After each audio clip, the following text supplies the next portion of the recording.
Shalom Yashar. First and foremost, I'd like to give all glory, honor, and infinite praises to Yahweh, Bahashem, Yahweh Shai, Bahashem, Machar Chadash.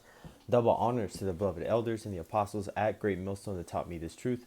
Peace and salutations to all you hopeful elect Akim out there laboring that are pushing this word in truth and in sincerity. This is your brother Amar from the GMS Boise, Idaho camp. And I wanted to make this quick news update.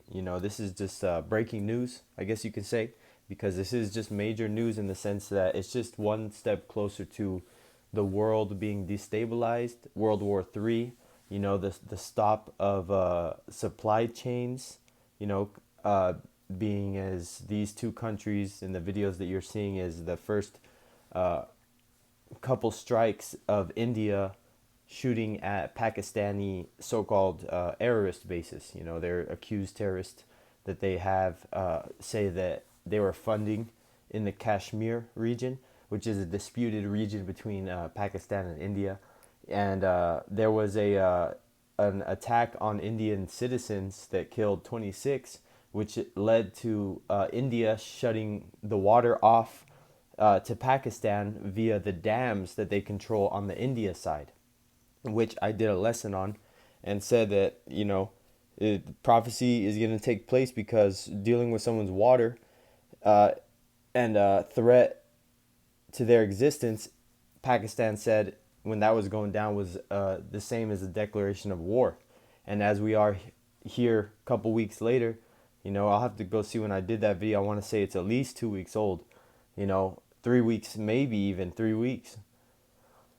Now we're here in a full-scale war, which we understand that this is all according to prophecy, and just goes to show you that the spirit of these nations is not peace. It's definitely war. And again, like I said, I just want to make this a quick news update, but I just want to read a couple of these headlines. This is 39 minutes ago. India strikes Pakistan over Kashmir tourist killings. This is India attack on Pakistan in the wake of Kashmir massacre. Airspace is closed. Here's another one from New York Times. India strikes Pakistan 2 weeks after Kashmir, attack. So they're saying it's a response, and they're wording it like that because India is a Western ally and Pakistan is an ally of Russia, China, North Korea, the countries that, pretty much Babylon don't like. So again, you can see how this can turn into another proxy war, between the Indians and the Pakistanis. So as you can see, this is just major, news of war tensions escalating. See if they got any cool images here. As you can see, this is not fake news. There's boots on the ground in different regions on the border of these two countries. And tensions have been going on over there for a while. So again, man, this is exciting to see because all this is according to prophecy, man. All of this is according to what we have seen, being developed to a point where it's going to spill over worldwide. This is going to be Babylon. Boom. And that's what's going to happen.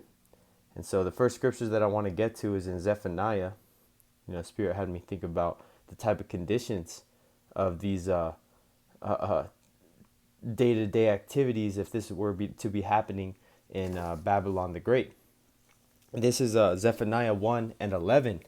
How ye, inhabitants of Maktesh, for all the merchant people are cut down, all they that bear silver are cut off.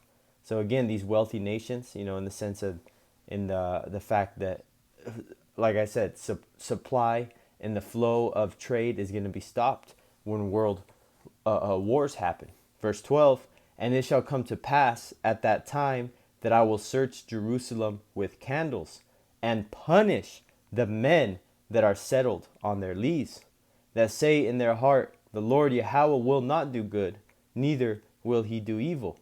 Again, man, these are those jakes that are seeing what's going around them, around the world, that have some sort of understanding in the scriptures, that know they're an Israelite, but just don't want to do the work, man. Just want to be a regular Israelite. I know I'm a Hebrew. Yeah, I know I'm an Israelite. And then that's it. That's as far as you get.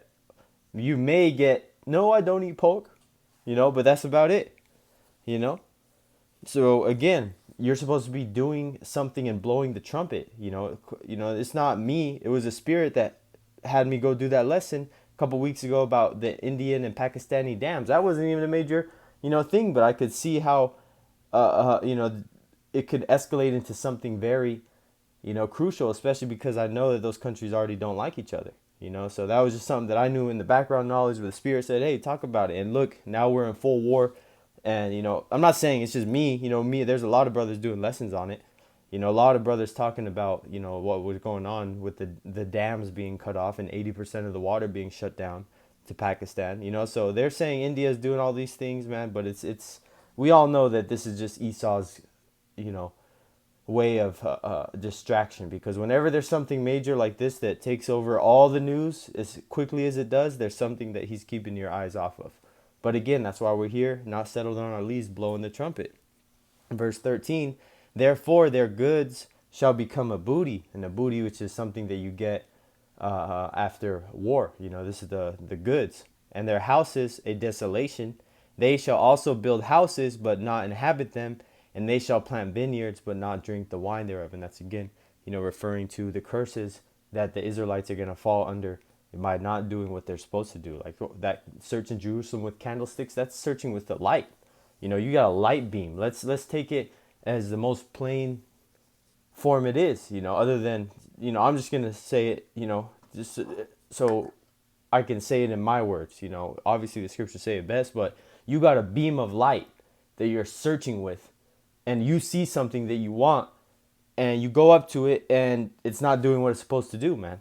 So that's why you're going to hone in and destroy that thing. And, that's exactly what the scriptures are talking about, man. He's looking for the men that are doing what they're supposed to do. This is a parable, an analogy, a metaphor, Verse 14. The great, and this is where I wanted to start. I saw this highlighted, so I just want to get into that. But this is Zephaniah 1:14. The great day of the Lord Yahweh is near. Hey, man, how near? About as near as those people realized those missiles are over their head, man. It's going to happen so quick, and every day it's getting closer and closer to Jacob's trouble and our Lord coming back in the time that's going to be so theatrical, in the sense that there's going to be so much going around in the world. You're going to have extraterrestrial so-called beings reported sighting, men with spiritual powers, different creatures getting out the woodworks, Esau playing with his Project Bluebeam, laws and lawlessness taking over because whole governments are turning against, their own governments. You're going to have these different states. They're going to try to secede from the U.S., man. It's going to be nothing but chaos in that day, not to mention demonic attacks that are going to increase and the spirits that are going to be let loose on these people. Again, it's going to be bad. That's why, again, Zephaniah 1:14, the great day of the Lord Yahweh is near. It is near and hasteneth greatly. Even the voice of the day of the Lord Yahweh, the mighty man shall cry there bitterly. So even your warriors, your big, strong, tough guys all tatted up on the neck and on the face, be fucking me mugging you and in public, and just being fucking full demon, man, are gonna cry like little babies in that day. Well, aliens, demons together, they're gonna be all bugged out, not knowing what the heck's going on. So hey, they're gonna be crying bitterly. Verse 15, that day is a day of wrath, a day of trouble and distress, a day of wasteness and desolation, a day of darkness and gloominess, a day of clouds and thick darkness. So I want to show you that video in the beginning of this lesson, because, hey, man, that's a prime example. There wasn't as much chaos, as if you saw a missile blow up here in the States, because those people probably used to it. You heard the man saying the name of his God, in the background as soon as it happened, like Ishmael always does, man. Pakistani, it's probably Pakistan. It's probably a good mix between Elam and Ishmael, because Pakistan is like one of those. So you got a lot of Ishmaelites and Elamites that are, but for the most part, they're most likely Elam, because those two, were the ancient. That area of the land that Pakistan and India is in was the area of the ancient Persians. But it also is a borderland to a major Ishmael nations. So that's why it's kind of like an in between zone, of the nations that occupy that land today. I'm talking about today. But again, back to this, because all that chaos that was going on over there, hey man, it's only going to get worse, and it's only going to be worldwide here very soon, man. That's the same message the prophets have been saying, the same message you hear on the highways and byways and in the brothers' lessons going out daily. Verse 16, a day of the trumpet and alarm against the fenced cities and against the high towers. You know, obviously they ain't got no missile defense systems, but people were ready with a response. And we'll see what happens in the near future with how Pakistan is going to respond to this. You know, because it could escalate. And a lot of the things that a lot of these news reporters and analysts are saying is that these are two major nuclear countries. This is not some small countries fighting. These are two major, you know, I could say super countries, superpowers, in the sense of the capabilities that they have nuclear-wise. This is verse 17. And I will bring distress upon men, that they shall walk like blind men, because they have sinned against the Lord Yahweh, and their blood shall be poured out as dust, and their flesh as the dung. So death and decay is what is the Lord has got for the people, you know, that are going to take this message, you know, and take it as a joke, take it as this is just a sideshow on the street, so you can have something to look at when you're walking around Saturday market on the weekends, man. This is verse 18. Neither their silver nor their gold shall be able to deliver them in the day of the Lord Yahweh Bashim Yahushai's wrath. But the whole land shall be devoured by the fire of his jealousy, for he shall make even a speedy riddance of all them that dwell in the land. Hey, man, we're going to have some fun with you damn heathens. And Yahushai going to get his first, man, but we're going to make it speedy and quick, because there's no way that you damn elites are going to chill out in your bunkers forever, man. You're all going to get ripped out of there. These other heathen nations and these other jakes that don't want to bow down to Yahweh Bashim Yahushai and submit, amen, they're going to get brought to the same and unalived and restarted in a new body, same spirit saying goo goo gaga, man. So that's why we push this thing, man, because everyone that doesn't want to get down is going to get laid down. But the funny thing is that if you don't want to get down with Yahweh Bashim Yahushai, then guess what? Esau's come for you.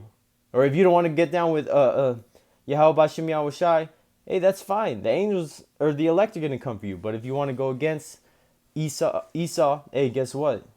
There's a chance that you could be saved by Yahweh Bashim Yahushai, and you could be a number of the hopeful elect, you know, through faith, diligence, doing everything that you can, man. But at the end of the day, it's mercy and grace and a gift that Yahweh Bashim Yahushai chooses to have mercy on certain men.